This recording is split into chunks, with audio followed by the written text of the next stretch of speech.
At dahil nga po mga kaprensi ay Valentine's Day ay napaluto nga po tayo ng white sauce spaghetti. O akala nyo kayo lang ang magadiwang ng Valentine's Day?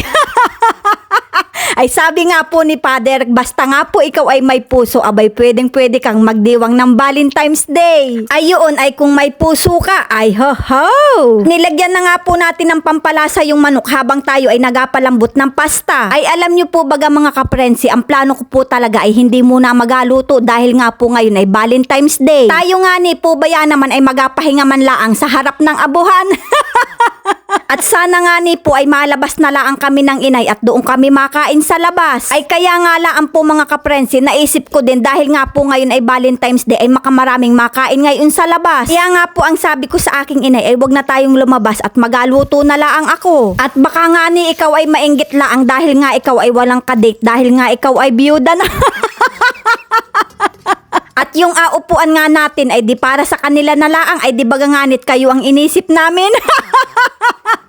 At ayan nga po, ginisa na natin yung hiniwa-hiwa nating Lara. Dahil nga po hindi mahilig ang inay sa spaghetti, dahil nga po medyo manamis-namis yun, ay ganaring luto nga po yung ating ginawa. At nilagyan na nga po natin yan ng paminta, asin, chili powder at saka po ay paprika. Bali nga po optional lang ang paglalagay natin ng chili powder. Bali nga po isang malaking latang ibap na gatas yung ating nilagay dyan at saka po ay tinunaw na aswete. Kung hindi nga po kayo makamahilig sa spaghetti dahil nga po medyo manamis-namis, ay pwedeng ganito nga pong luto ang inyong gawin. At dahil nga po ay kumulo na yan, ay ilagay na nga po natin yung ating pasta. At maliban nga po sa hipon, ay pwede nga pong karne ng manok ang inyong ilagay dyan. Ay ngayon pala ang po nga ni mga kaprensi ay talaga naman pong napapasakmal na tayo. Dahil nga po tayo ay walang celery, ay dahon na nga laan po ng sibuyas yung ating nilagay dyan. Ay sabi nga ni po ay wag nang hanapin ang wala. Kaya nga ni para maging masaya ka sa buhay ay wag kang maghanap ng wala. Ay, nako po ay dahilaan talaga yan sa celery, kaya tuloy natamaan ka.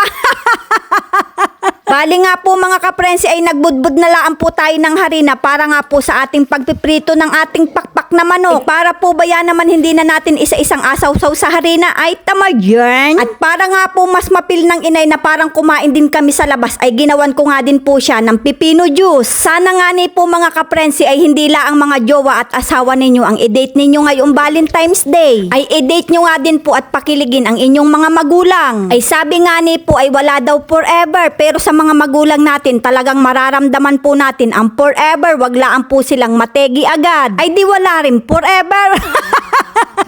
Ay basta yun na yun. At kahit nga po binudburan laang natin ng harina yung manok, abay napakaganda nga din po ng pagkakaluto. Ginawan ko nga din po yan ng makamasarap na sausawan. Ay di baga nga nipot, parang kumain din kami sa labas. Kaya naman mga kaprensi, ano pang inaintay natin dyan? Sakmala na! Ay kung sa labas nga po kami makain pa ng inay, ay di kami maraming makikitang nakikipag-date doon. Ay nako, ay mapapasabi na laang kaming sana all.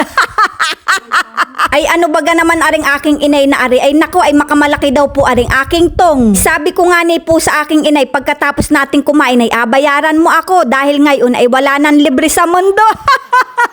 Hanggang sa susunod mga kaprensi, maraming salamat!